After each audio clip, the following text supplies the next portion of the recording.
It goes without saying the industry is quite elitist. One thing that stops a lot of people understanding or reading about architecture is the jargon and the language that is used. And I think, how are you going to bring loads of people into the industry if they can't even understand the language that's being used? Shawn Adams is an architect and a co-founder of the Poor Collective, a socially minded design practice that works with young people to create tangible outputs in the local environment through a variety of design programs and community engagement. Shawn is also a well-published writer, discussing the latest global architecture and design trends for publications like Wallpaper, Frame and Icon. He has built a reputation as a social advocate and aims to inspire the next generation of designers and architects and ultimately improve diversity within the creative industries. And how does that balance work between you as a designer and you sort of as a facilitator? A lot of people usually assume that it's going to be something that's difficult or there's a lot of negotiation happening. But the reality is, it's like working for any client. A client will have particular things that they want to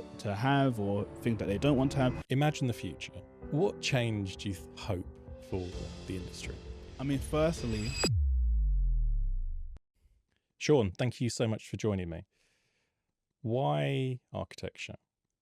and that's a tricky question. I mean, people always ask me why architecture, and it's hard for me to describe in words because before I could even think about any kind of study any subject, I'd always thought I want to become an architect. Right. So I think since a child, there's always been an interest about being able to create spaces or alter spaces. So I think that was kind of my first idea of what do I want to do in the future. And that really started as a child. So like from the ages of, I would even say 5, I was doing all the things that most architects say, playing with Lego, drawing, creating things. But yeah, I think I've always known that I've wanted to become an architect. So from primary school, secondary school, ask anyone, I've always said, yeah, I need to become an architect. So all through school, you know you're going to be an architect. You go to university, you start at Portsmouth. What was that initial experience like, actually finding out what maybe architecture was in that sort of bigger picture? It's funny because I knew I always wanted to become an architect, but I had no exposure to any architect. So my whole time at primary school and secondary school, I said, oh, I want to be an architect. Even I remember at secondary school, I'd asked, can I do my work experience at an architecture firm? And they had no connections. So I did my work experience at Lambeth Living, so a maintenance team, and I got to meet some kind of maintenance people, but no architects. So when I actually went to Portsmouth University, I was like, wow, this is great to at least speak to architects, learn more about architecture, because obviously I'd read books, but I'd never actually spoken to any. So it was quite eye-opening to see what the profession's actually like, that to find out that they don't just build buildings and they do all kinds of things. So I think it was definitely quite eye-opening as soon as I got to Portsmouth, but of course very exciting. And how did you find the difference between your sort of your part 1 experience and then your part 2 experience? You obviously went to a different university for your part 2. So I did my part 1 at Portsmouth University, and I feel like Portsmouth was very pragmatic. So it was about creating the building, thinking about how people experience the building, and it was very, I would say, by the book in a way. The Royal College of Art was much different because it made me think much more critically. It wasn't necessarily about just the building or having a building envelope. So there was studios that people didn't actually even design buildings. So it made me think in a completely different way. And I think that really helped to supplement my kind of pragmatic understanding of architecture with a more kind of academic and theoretical position. So I think they kind of worked together. They were kind of two different sides of the same coin. I think that's interesting, especially when, I mean, my example, I went to the same university for part 1 and part 2, and I always kind of encourage other people to kind of consider different universities, post that, because of that exact reason, because, having that sort of broad experience has really added to your career path, I guess. So whilst at the RCA, you went on to form the Poor Collective, which is, stayed with you throughout your career. Can we just talk a little bit about that and where that came from and what you kind of wanted to achieve with that? Yeah, so growing up, I spent a lot of time going to youth centres, so youth clubs, and what was really quite fascinating was what I was learning in those spaces. So I'd go to youth centres either after school or on the weekend, and there would be people that at the time were probably in their late 20s, and they were teaching us stuff about kind of design, stuff about being streetwise, a lot of things that outside of school, like that were really interesting to learn about. And I always found it quite interesting that these people are giving up their time to kind of empower the young people. And I feel like a lot of the young people took those skills from the youth clubs and went to school and kind of really achieved a lot. So I was always interested in that model of kind of learning outside of school. And with the closure of youth clubs, I wanted to do something where it could help young people upskill them. And I think this was something that me and the other founders of Poor Collective were all really interested in. And we'd always been talking about, oh, it'd be great if we could have our own youth club or something that could empower young people. But it wasn't really until we were at the Royal College of Art, and then we started speaking to Neil Onions, who is a mentor of us and a good friend of us. He felt like much of an older brother. He really pushed us to start Poor Collective and come up with a name. And I remember when we came up with the name, we spoke to him. We were like, oh, we finally found a name for our organization. I remember we said Poor, and it was kind of like, and it was that face where you know someone's kind of okay, I'll humor you. And then when we said it's an acronym for Power Out of Restriction, I'm like, yeah, that sounds great. And then from that, we just kind of continued developing Poor, and he was really supportive with helping us develop a vision, a mission, what we want to do, and kind of help to incubate our business at the start. And I think, yeah, it's been coming up to 6 years now, so it's been growing ever since. And that's obviously through an architectural lens, isn't it? You know, it's an organization that looks for these groups to help people through, would you say, through an architectural sort of idea? Yeah, I would say probably because 3 of us are architects, so we used our architecture skills to try and upskill people. But I would say now is more design, because a lot of the skills that we have are transferable design skills. So some of the stuff that we do isn't necessarily architecture with a capital A, but it's things that you can maybe apply to fashion or textile design or product design. So we started off in architecture, but I would say we're broadening out to the wider design industry. And in terms of the projects that you guys are doing, let's just talk about the sort of variety of things, because obviously, you know, the listeners can look on your website, for example, and there is a kind of a huge variety of the sort of scales of different projects that you're involved in. And something from, from one degree of mural painting and things like that to pavilion design. And I know recently there's been involvement with Battersea, for example. So, I mean, going back to the point about Neil Onions, what was fundamental with Poor Collective was understanding what we're actually trying to do. And that the crux of our business is empowering young people. So we want to do that through design. So with each of our projects, we look at how can we upskill, how can we empower young people. So that format then allows us to do quite a broad range of work. So we could do murals, we could do exhibitions, we could do pavilions.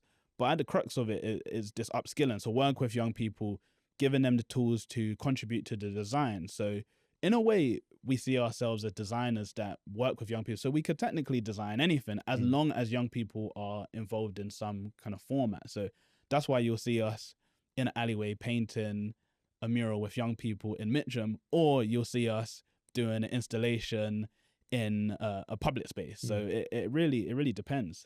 And how does that balance work between you as a designer and you sort of as a facilitator? You know, how much does that involvement from those young people come in versus your involvement? Because I suppose a lot of the ongoing debate in architecture generally is about this idea about social value and things like that. And, you know, you do see people kind of tipping their cap to social value and it, you know, with a kind of a limited amount. So let's talk a bit more about how involved those young people are. I think quite interesting because a lot of people usually assume that we have young people involved in our project and it's going to be something that's difficult or there's a lot of negotiation happening. But the reality is, it's like working for any client. A client will have particular things that they want to have or things that they don't want to have. And a lot of the time in these projects, we imagine the young people as being the client essentially. So what do the young people think would be beneficial, or what would be good to attract other young people, or what would be something that would be exciting? So a lot of the time when we work with them, we're kind of generating ideas with them and we're trying to upskill them so they can like visually show us what that idea looks like or represent it in a form that is not just them writing it down. And I think for us, that process of working with the young people, similar to working in a typical architecture office where you've got several different consultants and you're coordinating work, we kind of see co-design in the same format where you're coordinating different ideas of young people and putting them together. So there is a lot of kind of negotiating and compromise between the young people, but at the same time we set these kind of end targets that we're all aiming for, so we all come to a final agreement. And I think that's part of the skill of being both a facilitator and an architect.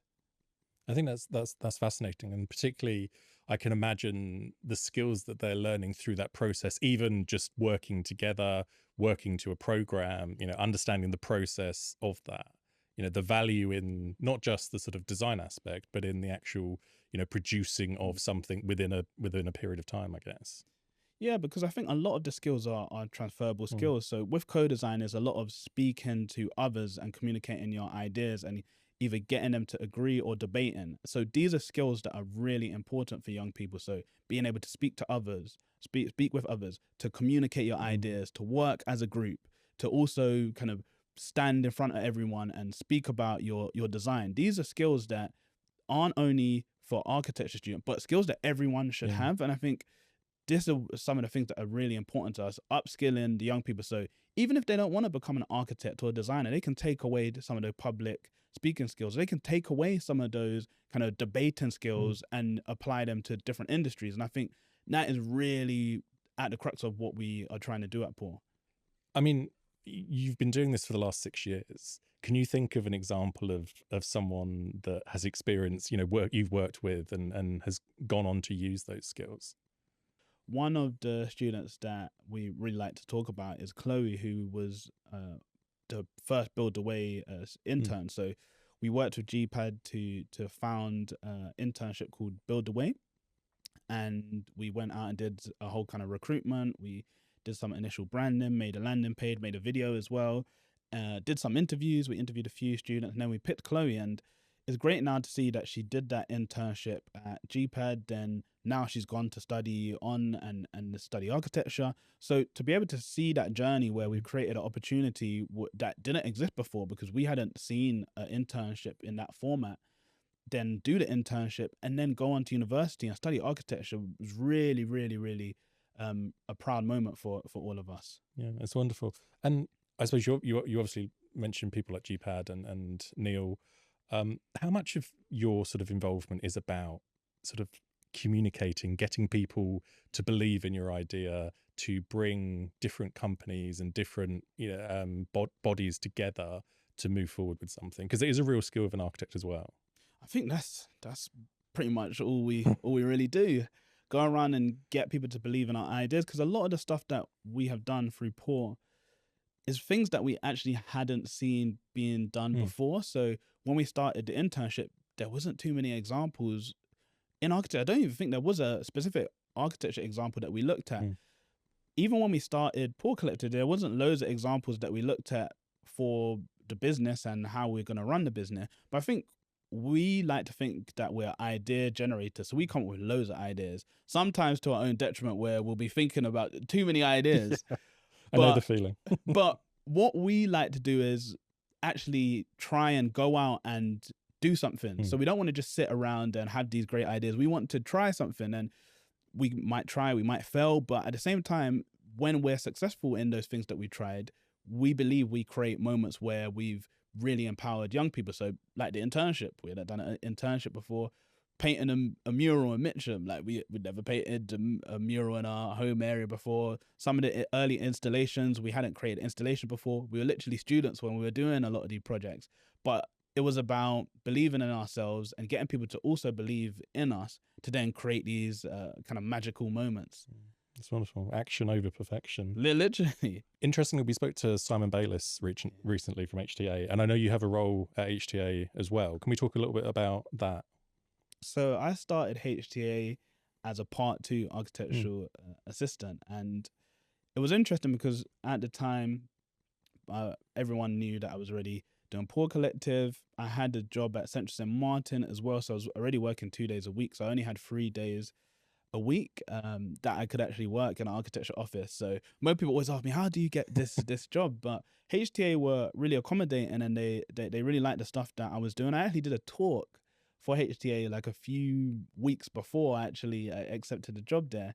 So I was there as a part two. So I was teaching at Central St. Martin after I graduated from the Royal College of Art, and working in part two at HTA, and it was quite interesting, the dynamic. It was difficult at the start because having two jobs in architecture isn't for the faint-hearted, but they were really quite helpful in terms of letting me kind of work there as a part two. But I always had this vision of doing something kind of social value and outreach related. But at the time, they all said that it would be best if I continue becoming an architect. I also wanted to fully qualify as an architect, but once I had become an architect, there was a conversation there about me shifting my role slightly, because there was moments where I was trying to do youth engagement work in the office, but it wasn't quite necessarily working out because I had a quite strict part two role. But then once I moved over to becoming an outreach lead, I think a lot of the things aligned, and HTA were really like, one thing that I really admire about HTA is that the fact that they're really open to new ideas, because once I graduated and I finally became an architect, we kind of went over the proposal and we had a back and forth about what I could potentially do, because there wasn't an outreach lead at HTA, but they had seen that with the work that they were doing, there was a space or opportunity there. So we went back and forth about what exactly would I do, some of my skill sets. And then we came to this outreach lead role where I essentially helped to deliver social value on projects. So working with residents, local people, schools, businesses to try and empower them, understand their thoughts and desires, weave that into projects, also give opportunities to young people. So things that I was doing outside of HTA, bringing them into HTA. And I think since I've started doing that, we've seen a lot of great opportunities come into fruition. I mean, that's the fascinating thing, and to have someone in-house doing that role, thinking about those things. And again, it's something, like I mentioned before, the architecture industry is trying to get their head round, and you hear it a lot as sort of buzzwords, but I think again, it's quite nice to, because obviously when we spoke to Simon, we spoke about all the employee benefits and them being named as employer of the year so many times, and the things they're doing in-house. So it's really fascinating to kind of hear about what they do outside, and you guys do outside as well. How do you feel as an employee of the practice and the things that they have in place? I mean, people are going to say, oh, you work there, so of course you're going to. But I mean, it should be quite obvious. Like, everyone knows that I do multiple things, and I've been at HTA for coming up 5 years now. There's a reason for that. Like, HTA are super supportive. Like, I believe that with the work that they're doing, they really want to help people that are living in conditions where they maybe, especially for regeneration projects, to kind of uplift their quality of housing. The work that they do in terms of collaboration, being forward thinking, kind of pioneering in the housing industry, I genuinely believe that these are things that they're striving for. And I think when it comes to architecture offices, we got to talk about kind of toxic workplace environments, overworking. And I think at HTA, me personally, I've never felt like I've been kind of overworked or like I'm feeling too stressed out or overwhelmed. And I mean, I'm the third person that would kind of say with all the things that I'm currently juggling with. And I think the people there like are really genuine. A lot of people at HTA have stayed there for quite a long time. I think that shows you there's a reason. Like, I remember when I first started there were people that were part twos that had been there for like 5 years. And it's like part two being at an architecture practice for that long, because they'd been there as a part one and then they'd come back. I think it kind of speaks volumes. So I'm not really surprised that the AJ Awards that HTA is winning. I mean, if you've been to the office is fantastic. It's like really beautiful. Everyone who knows me knows I love food, so you get food every day. So I mean, it's ticking a lot of boxes. I mean, I live in South London, so it's a bit of a mission to get down. I mean, get up there. But I mean, it's a fantastic place to work, and I genuinely mean that. So alongside your already busy schedule, you're an active writer in architecture and design, and published widely. How did that start? How did you get into that? So it's a bit of a funny story, because when I was when I started at the Royal College of Art, I was doing a program or project with Historic England called Enriching the List, where they would go around and get stories about buildings that are like historic buildings. And I remember I had sent an email to the head of year at the RCA at the time to kind of tell them about the project. And they were like, oh, you're interested in writing? And they were like, oh, at the time, the Architecture Foundation was based at the Royal College of Art. And the person running the program, Finn Harper, my head of year said, oh, you should speak to Finn Harper. And he was like, oh, we've got this program called the New Architecture Writers. And we actually have one more space. And I remember I applied in the first year, but I think I was unsuccessful. And in the second year, I think I actually applied in the second year as well. So it was like, oh, we got extra space. Like, oh yeah, I applied. So it was kind of a really kind of lucky opportunity for me. So whilst I was on that program, I was kind of reading a lot. There was different kind of workshops that we would have with loads of different kind of established writers. So Rowan Moore was there. There was Cass Lezer. There was so many people that kind of whose name you would see on an article. You know, this article is going to be a good one. And I think that kind of learning was really, really critical. And of course, we had Tom Wilkinson, Thomas Aquilina, so people that in the industry that are really respected, and they were really, really supportive. So it was interesting. Doing that while studying was definitely quite intense. But I think coming out the end of the program, I had learned how to put together these journalistic stories. So we'd met all of the people from the big magazines, the Design, Wallpaper, the Architects Journal. So as soon as we had actually come to the end of the program, we had an article that we got to write for Frame. So my article was about studio culture because it was getting into around COVID time. So I was talking about what will happen during COVID. So that really allowed me to then have my foot in the door. And then after that, I like to say I like to call myself someone that's quite proactive. So once I had that Frame article, I started reaching out to the different people that were involved in the program and saying, oh, I would love to write for your magazines. And then from then it just kind of snowballed. And I suppose, I mean, yeah, wonderful story to fall into it. And I suppose, how do you feel that kind of relates to your work as an architect? And we always kind of talk about the lack of architects communicating their value and stuff like that. How do you relate those sort of things about communication to architecture? And obviously thinking about it from a sort of journalistic way, is you telling the story of a project or saying it through a certain lens? I mean, it's always quite fascinating because people always say, like, how comes you're doing writing? But all of the people that say this to me, they've also gone to architecture school, and it's like, you had a reading list, didn't you? All of the most famous architects, or the architects that we say are the most successful, they all wrote books. They all were into writing. I remember in my first year, I had to read towards a new architecture, and then Delirious New York. So I was like, architects are writing books. They're writing a lot. Or there were loads of papers that I had to read as part of essay submission. So I was always interested in writing because I thought, well, an architect, they produce architecture, but they also write about architecture. So I was always interested in writing and kind of commenting on what is happening or what my thoughts were on buildings. I think also I was really quite interested in meeting these designers because with writing, you get fast track essentially to meeting some of the best designers. And when I started writing, I started meeting architects that otherwise I probably would never meet, because I remember there was times where like I would go on like a trip and I'd meet like a famous architect, and it's like everyone's going like, how have you met this person? I was like, otherwise you'd have to spend decades building up your career to then maybe have a quick conversation with them.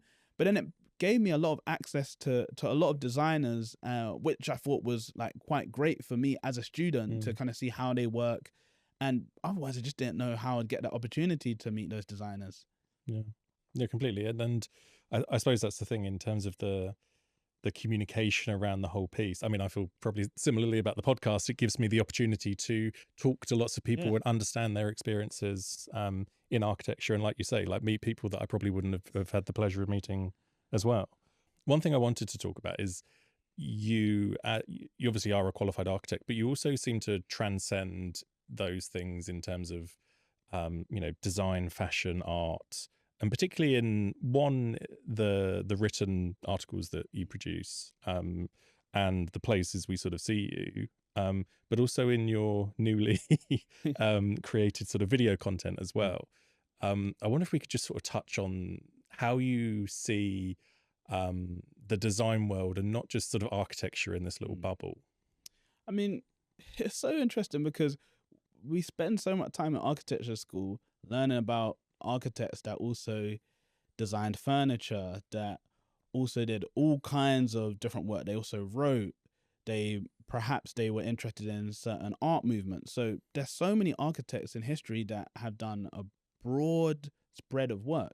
So I've always thought an architect's like a polymath, someone that has loads of different things under their belt, like a jack of all trades. So with a lot of the things that I do, I kind of look at it the same. They're all kind of design related, whether it's writing or doing an exhibition or actually working on a building. They all come under the same umbrella. So for me, it's kind of about that passion that I have for architecture and design. How can I really use that passion in different ways or different formats? And I think in the age that we're moving in, like, to get more visibility, a lot of people are doing different things. So you're not going to see a aspiring architect now only just doing architecture. They might also do writing, or maybe they might do content creation. I think the time that we're in, we're increasingly seeing that becoming something that is going to become the industry standard. And for me, I think that's a great approach to design. Like, in terms of the videos that I create now,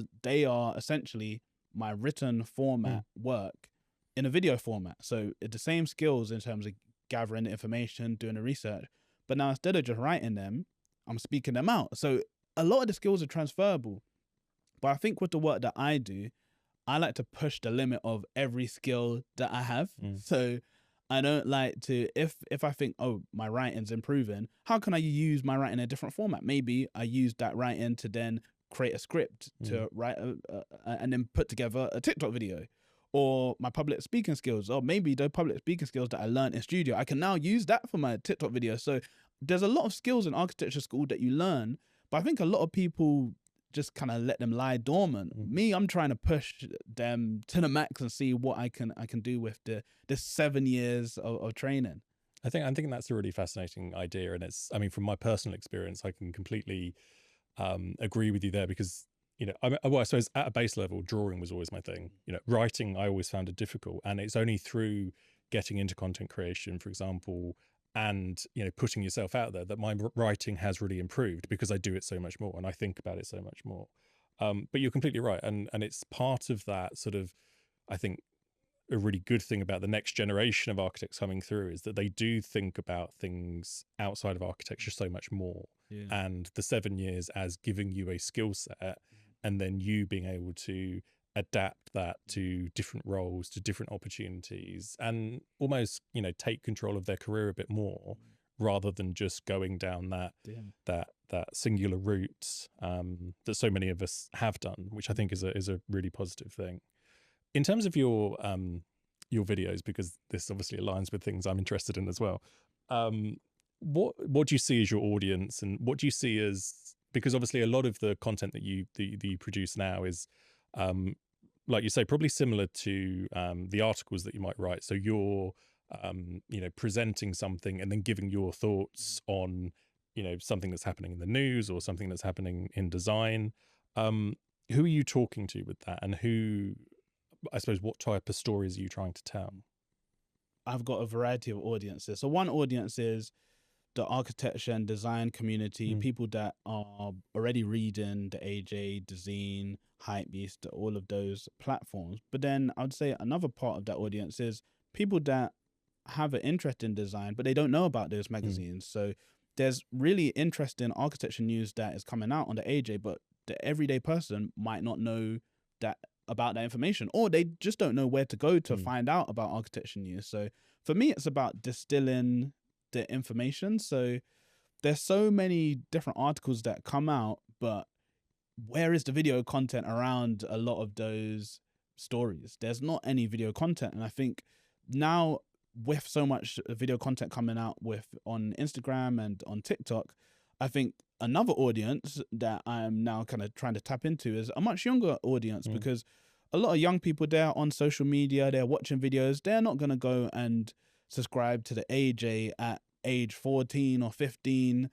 But that could have been me. That could have been me. And if I saw someone talking about architecture, that's really quite interesting. And I'm actually increasingly seeing young people commenting and saying, oh, I learned about this thing in school. And that's the kind of inspiration that I want to have on my page, like inspiring young people, making them aware about architecture. Because then if they go to their interviews or like they're at school, they can say, oh, I found out about this building. And then there's something that they can actually work with. So in a way, I think there's kind of three audiences. There's the young people, there's more like the students, then there's the kind of more older people that are already in the industry.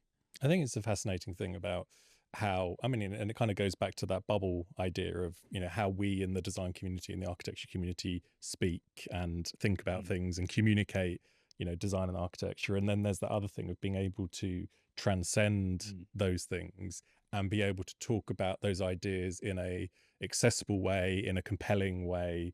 And yeah, I think it is a real opportunity, especially given the medium, you know, the accessibility of the medium, for example, to talk about, you know, new things and compelling changes in design and stuff. So yeah, I think it's a really great thing, and something that's really needed. I think, like, to have, you know, design as a more sort of accessible thing, and like you say, to kind of inspire people on that journey is a really great thing.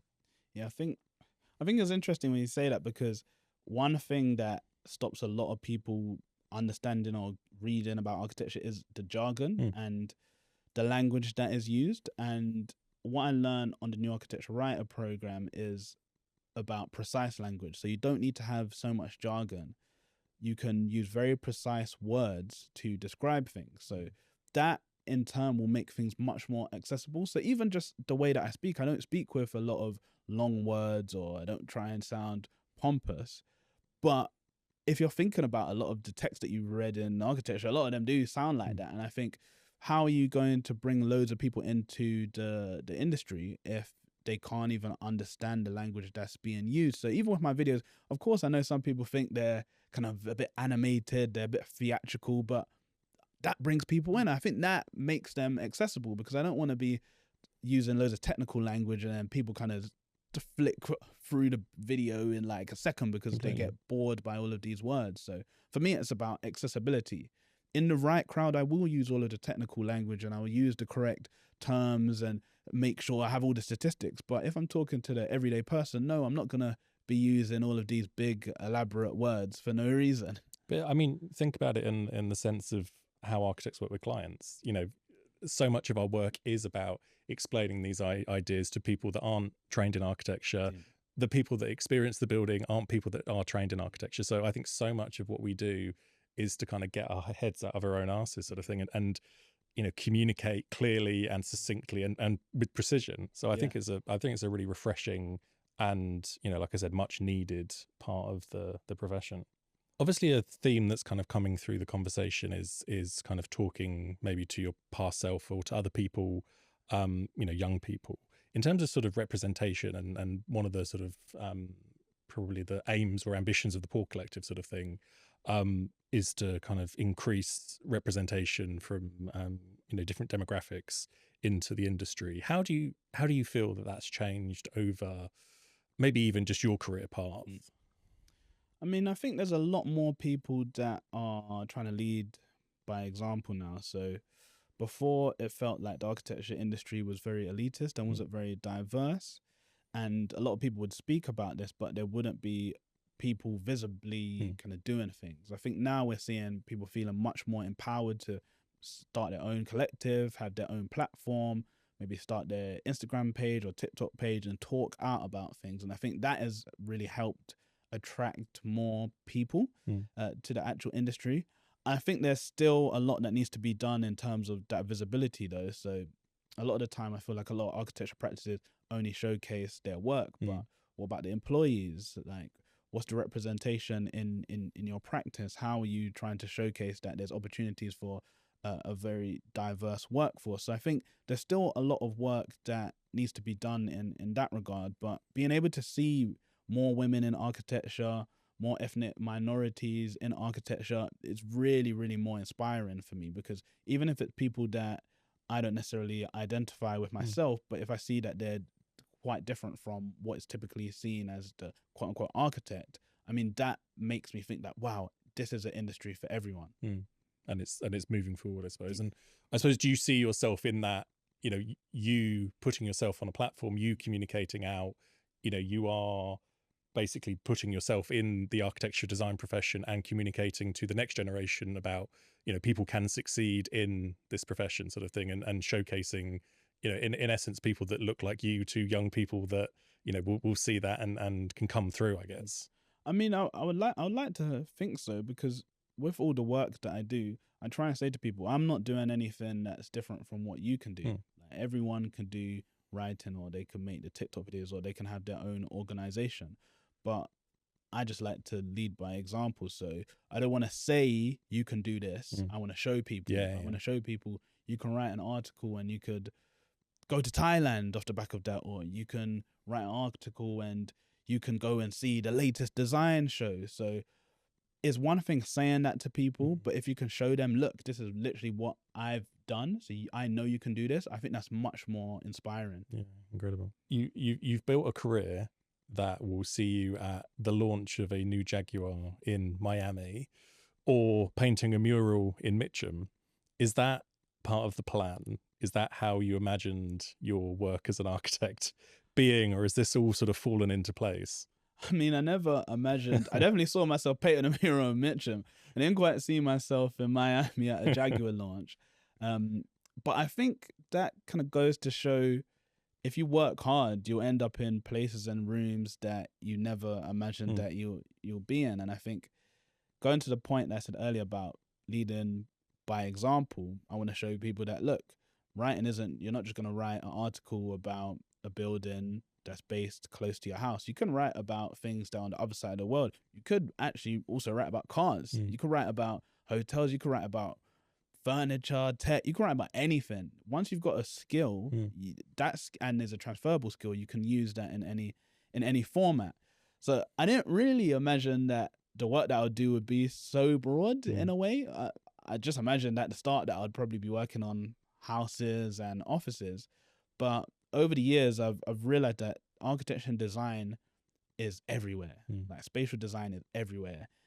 From installations to exhibitions to homes, design is all around us. So I could one day be designing a car. Who knows? But I think those skills that I gained from architecture school kind of allow me to do anything. And I think with the work that I do, that's something that I want to kind of show everyone. Yeah, you could be at a launch of a new car one week, and the next week you might be kind of painting a mural right next to your house. But I think the thing that's important is recognizing that there's different types of design. There's maybe the high-end luxury design, but there's also the community design. I think there's space for a designer to move within each of these spaces. You don't necessarily have to say, oh, I'm only going to work on offices. You can kind of move around, and every kind of great architect in history has done that.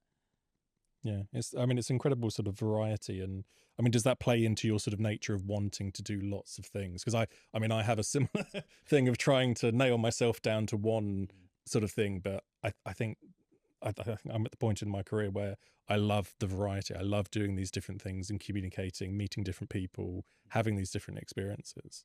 I think for me, it's slightly different, because I didn't want to become an architect maybe later in life, or I didn't kind of have an epiphany one day I want to become an architect. Like, I've had this passion for architecture my whole life. So this passion goes into everything that I do. So, like, if I wasn't doing writing, I probably would still be doing that in some kind of format. Or if I wasn't doing Poor Collective, I would be doing it in my free time. Yeah. For me, most of the stuff that I actually do is kind of stuff that I would do in my free time, because I'm genuinely interested and I've got a genuine passion. It's just that some of them I've been able to kind of make into a more kind of formal arrangement. So that flexibility and that kind of different, the different things that I do, all just feed into that passion that and love that I have for architecture and design. So it's not like I'm doing something and I'm kind of like, I don't like it. It's all kind of like It's a scratching that, representation of it's, you, it's sort of scratching thing. the itch that I've got. Like, I'm not someone that could kind of sit around and just do one thing. I like to do multiple things, and especially when they kind of feed into different things as well, because I don't know, writing will then kind of help with reading, because if I'm writing about something, I've got to read.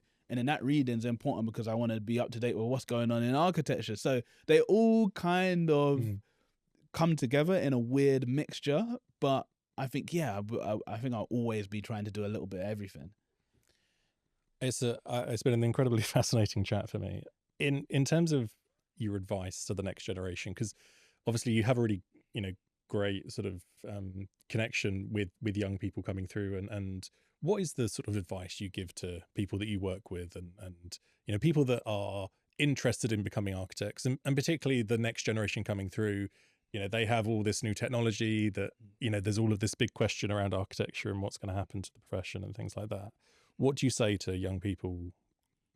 I mean, firstly, work hard. I think a lot of young people look at the stuff that I'm doing and like, oh, Shawn does this. But I think if you go back and see like how hard I would, like, people would tell you I was working, like, I had my head down, I was very focused. Not to say that you got to run yourself into the ground, but I worked very hard. And like, even though I do all these other stuff, I made sure that I got the architecture training like to my highest ability. So it wasn't just that I did a bit of writing because I was struggling with architecture. Like, you can go back and check my grades. It's well documented. You can see what I got with each of my the things that I studied. Like I did well at university, and then I looked at these other things. So I think that's one thing that I always say to people: don't think that you're just gonna focus on maybe writing or doing other stuff. Focus on architecture. If you want to become an architect, focus on being the best kind of architect that you can be during your studies, and then also think about doing those other stuff. Don't kind of just do other stuff and not focus on the architecture. Get the foundations. So get the foundations right, and then once you get the foundation right, explore those other interests that you have. And I think one thing that I say to everyone is about profile. When I was at the Royal College of Art, one thing that I used to do was write LinkedIn posts while I was a student. Everyone used to tease me. They used to say, oh, why you was writing on LinkedIn? Now I've got, I think, over 14,000 connections and loads of people I speak to on LinkedIn. And that's really helped me with my career. So I always say to young people, try and put yourself out there, go to these events, speak to people, boost your profile.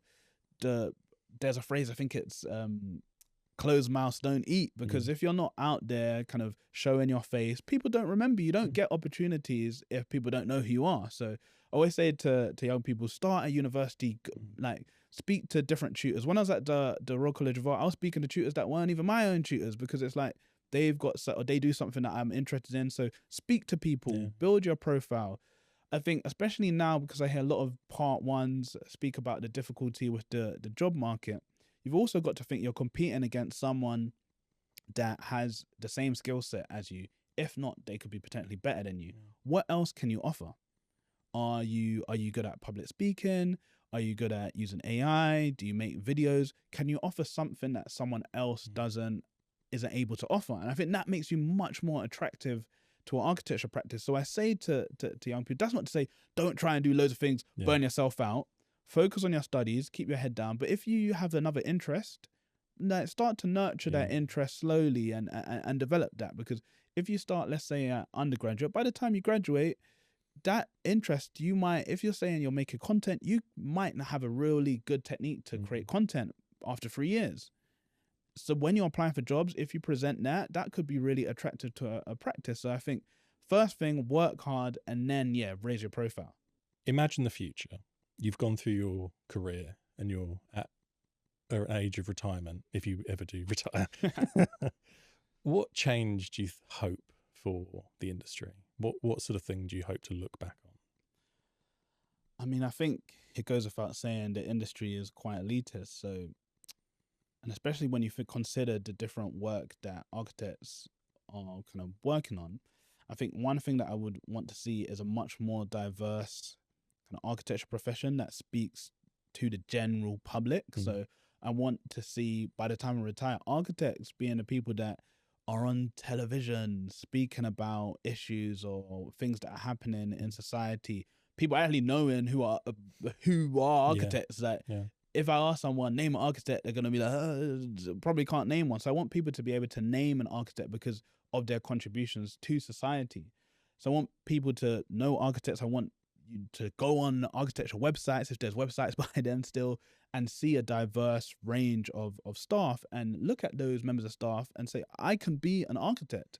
I want architects to be going into schools, teaching young people about architecture and design related industries. Essentially, I want people to actually feel as if they have a relationship with architects in the same way that if you're a kid, you'll know a doctor, you'll know a dentist. There's certain professions that you'll just know as a child, or the general public will know. And I want, by the time I retire, everyone to know architects and to have a good relationship with them and look at architects as the people that make society better. Perfect. Right. That was a brilliant chat. Thank you so much. No worries.